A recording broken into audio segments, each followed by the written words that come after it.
Welcome back to the shop, guys. I am so pumped. It is time to go racing again. I have no words. I'm so excited. I have no words. It's not quite what you think, but the important part is I get to drive my race car again. I'm very excited. I'm very excited. No intro. We're gonna jump right into this thing. Let's talk about what we got to do. So during the off season, I got some proper trailer tires put on this thing. Trailer tires. I got some proper trailer tires put on this thing. The tires are really good for trailer tires because they have very heavy tread, and they were free. So that makes them perfect to put the car in the garage and then onto the trailer. Now these wheels. Well, this is a whole different story. I don't really like these wheels. I had a bunch of tire and wheel shuffling to go for the Z. So these tires ended up on these wheels. This is the trailer, the sort of storage and transport setup for now. I am looking to get rid of these wheels and get another set of Kosei K1s, which I really like the look on this car. They look awesome. I don't think these look all that great. But to get this thing ready for the track, which we'll talk about here in just a second, I need to bleed the brakes. I need to check the oil. I changed the oil already, so I'm not going to change it again. But check the oil. I need to bleed the brakes in all four corners. I have some things that I need to check out, but most excitingly, we need to put the radio antenna back on the car, but I have some new hardware here from Race Radios Direct. This is the complete setup that I need to have in-helmet comms in the race car when I'm out there on track. It is awesome. I bought a radio. My brother-in-law and I all have the same radios. So we will be able to talk car to car, and I have my complete setup. I think they have theirs already, but I have to install this in the car. I pulled this out for the Z. Didn't end up using it, as you saw if you watched the last video. But I need to put this back in the car, and I need to install this harness so that we can have some chats while we're in the race cars out on track. I also have to figure out where I'm going to mount my radio. I haven't got that part worked out yet, but man, let's just get into it. I'm so pumped. I'm going to drive this thing. Let's get into it, and we can talk a little bit more about what I'm going to be doing. Okay, so here's the deal with this whole thing. This is a pretty typical race radio antenna. This one is made by Antennex, apparently. So the problem with having a radio in the car like this is you're driving a Faraday cage, essentially, which, well, it's really good for lightning protection, but it also really clams in any sort of radio signal that would get out. That's why all of your street cars have a antenna on the outside of the car. The stock one was back here, and it's still here. But so it's important to have an antenna like this to get any kind of good range out of it. Now, let's talk while I reinstall the antenna about what I'm going to be doing. Now, I say that it's not going to be racing like you might think. What I mean by that is I'm not going to be racing wheel to wheel. That's not what this weekend's going to be about. I, of course, would far prefer it to be wheel to wheel, obviously. But I'm taking what I can get at this point. This season's been really rough, and I'm taking what I can get. Don't forget your rubber seal to keep all the water out of the inside of your race car. I'm taking what I can get. This is a time trials event. So you've seen me do time trials before. You know what that is. You know what that looks like. This one's a little bit different because it's not a national level time trials event. It is a regional level, we'll call it. My region, North Carolina region of SCCA, is putting on a time trials event at North Carolina Center for Automotive Research. Now, it's got kind of an interesting backstory. It was built by Lotus up in, It's up in Garysburg, North Carolina. And it was built as a research facility. Kind of went defunct as a research facility. And, man, now people just use it for racing and stuff like that. Not necessarily wheel-to-wheel racing exactly, but they use it for racing and stuff. And so it's turned out to be a pretty decent time trials track because it's cheap to rent. People seem to enjoy it. People show up for it anyway and come out for the event. So it ends up being pretty cool in that respect. Now, they're asking me to coach. They have asked me to coach, and I asked them if I could get a free entry in exchange for coaching. And here we are, baby. So they gave me free entry, so I'm gonna be able to drive this track. Now, just between you and I, NCCAR is not my favorite racetrack ever, but any time I can spend in this car is gonna make me a better driver. So we're going for all seat time, as much seat time as we can really get in this thing. That's why I'm going. That's what this is about. And so we've got a little bit of work to prepare the car and get it ready to go out on track. Bleeding brakes is definitely more important than installing a radio system, but with the speed bleeders that you watched me put on this car a while back, making that job really kind of a cinch. I can do it at the track in no time at all. So what I can't do in no time at all is figure out this whole radio situation. So I'm going to go inside the car here and start zip tying up this antenna line. And I will show you what I come up with once I get a little bit closer. Okay, so right there is where the antenna comes into the car. I've gone to the cage, all the way down the diagonal. I've followed a harness that I already have kind of cleaned up over here. And I think I want, at least for now, I think I want the radio to sit right about here. I'm gonna try to, I probably won't get it done for this trip, but I would like to kind of make something to mount it right here. Probably be pretty good. For now, I'm just gonna clip it there. And hope for the best. You know, eventually I'd love to redo this whole panel and maybe mount it over here would be convenient. I don't know, either way. For now, it's gonna go there. Which leaves us with the rest of the harness. This is the connector this is the radio jumper for the part of the harness. This is where I want my push to talk button to go. And here's that connection. It's a good place for a push to talk button to go. Now, this is what they call the car harness. This is the rest of it. The radio plugs in here, comes into the junction box here, and then splits the signal, and we go to the helmet. This plugs directly into my helmet setup. And this plugs into the push to talk button, and it kind of works as an in-between through the junction box to, you know, radio plays into here, and I can interrupt it and push to talk with this. Now I've got to figure out how to mount. I mean, this doesn't really have to be mounted per se. It's probably going to be some double-sided sticky tape probably. But I have to stick this in the car somewhere, and I have to figure out where to route these things. Now, I need for the helmet plug to come out right about here, so I can obviously plug it right in my helmet. So I'll probably zip tie it to the bar here, and it'll just kind of dangle. The radio button. The button is what I'm struggling with right now. I could come really easily from the radio through the box around the back side of the seat here, and then up to here. But obviously, you got to be able to turn the wheel and everything, and that's what this expanding section is about. I'm kind of struggling with what to do with this. How exactly to do this? I could go around the back side of the seat, or I could go hang this thing over there and come up from the shifter area. I'm not sure. I'm going to do some fiddling. I'm going to do some thinking about this. And, you know, this is a temporary setup for now, at least. But you know what? If you guys have any ideas, leave me some ideas in the comments below. I'm going to do some thinking, and I'll come back to you guys when I have a little more of a plan.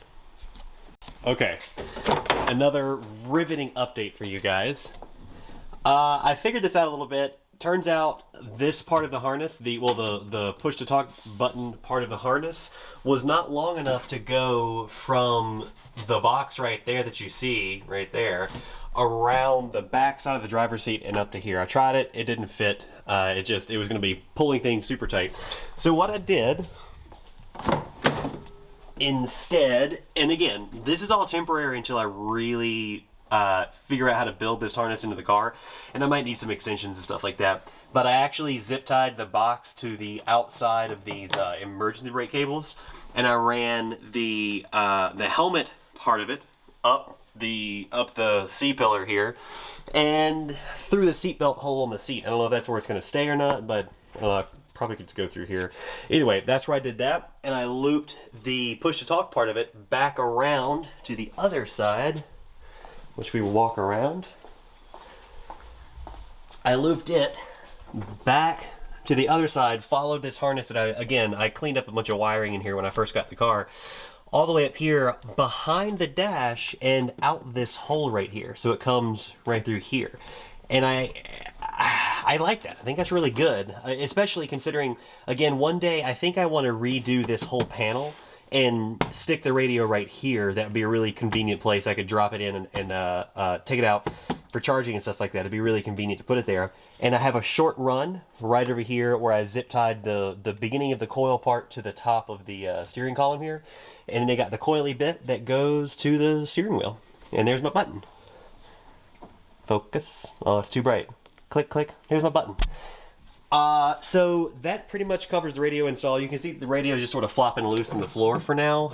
Honestly, for the sake of this event, it's probably just going to get zip tied right here. Something like that, maybe. But that's the idea. I now have a radio in the car, which is super exciting. I've never actually had a radio before in a race car, so that's super awesome. Now, the next things to do, check the oil, bleed the brakes. I think I'll be ready to go. I think the car will be pretty much ready to go then. I'll have to do some thinking. There's some cleaning up to do, stuff like that. I think I could bleed brakes. I'm not really feeling that right now. What I am feeling is probably going to redo some stickers. So right here on the back glass, I've got my Western, my It'll Probably Be Fine. I've got a little poo. Little poo. If you got a name for this guy, let me know. I'd be willing to name it. Thanks, he would. I want to do some more stickers here. I want to really properly sticker the car up. I want to absolutely add my dad's sticker, maybe here or something. But I'm feeling kind of fun. I think I want to do something fun right now and not actual work. So I'm going to go get a beer and see what pops off, see what we can get done here. Okay, so I added stickers here. I cleaned the windows. I ran-X'd the back window and the windshield. I added this, my buddy. This has a bit of a coaching business going on. It's a whole thing. We'll talk about that later. Faster Skunk Racing. He's a cool dude. I added some stickers to the side here. I'm part of the Track Night program, and I love it. I believe in the program, so Track Night. But you see, here's what happened then. ADHD kicked in, and I was thinking, what do I want to do to this thing? Like, what fun touches do I want to put on that are my own personal touch? And I got to thinking about this guy. I was looking through my sticker drawer to see what other decals I might want to add, and I stumbled upon this guy. This was something my dad put on. I stole it before I started this channel, but he had an old 72 Chevy C10 pickup truck, and he stuck this in the grill because he thought it would be funny. And I took it off the grill before I sold the truck, and it's been kind of floating around in my shop ever since. I'm trying to think, what can I do with this thing? Well, this is a Honda Fit. And I absolutely love the idea of putting this on the Fit. And so, turns out, this panel right here used to have a big Honda symbol here. Well, I think it'd be super sick to stick it just like that, right there. I think it'd be really cool. And it also turns out that this panel pops off really easily. So, I mean, that's awesome, right? So it pops off super easily. I can take it off and work with it. And so what I'm going to do right now is measure out these holes. Here, these are threaded. I found a couple of screws. I'm going to measure out a couple holes, drill some holes, and attach this thing to this piece and see how it looks. I'm really pumped. I think it's going to look awesome. But so ADHD kicked in. Here we go. Let's do it. Okay, you guys ready for this? I'm so pumped for this. Boom! Look at that. Isn't that awesome? Is it that awesome? Yo, I'm so happy with how this looks. So this was a little bit of a bonusy thing. I've got all these stickers. Well, I did away with them. I've got this huge thing of stickers that I keep them because I like them, but I don't know what else to do with them. Well, I also had this license plate stuck on the back of the car just because I had some ideas for it. And I decided I'm going to paint it.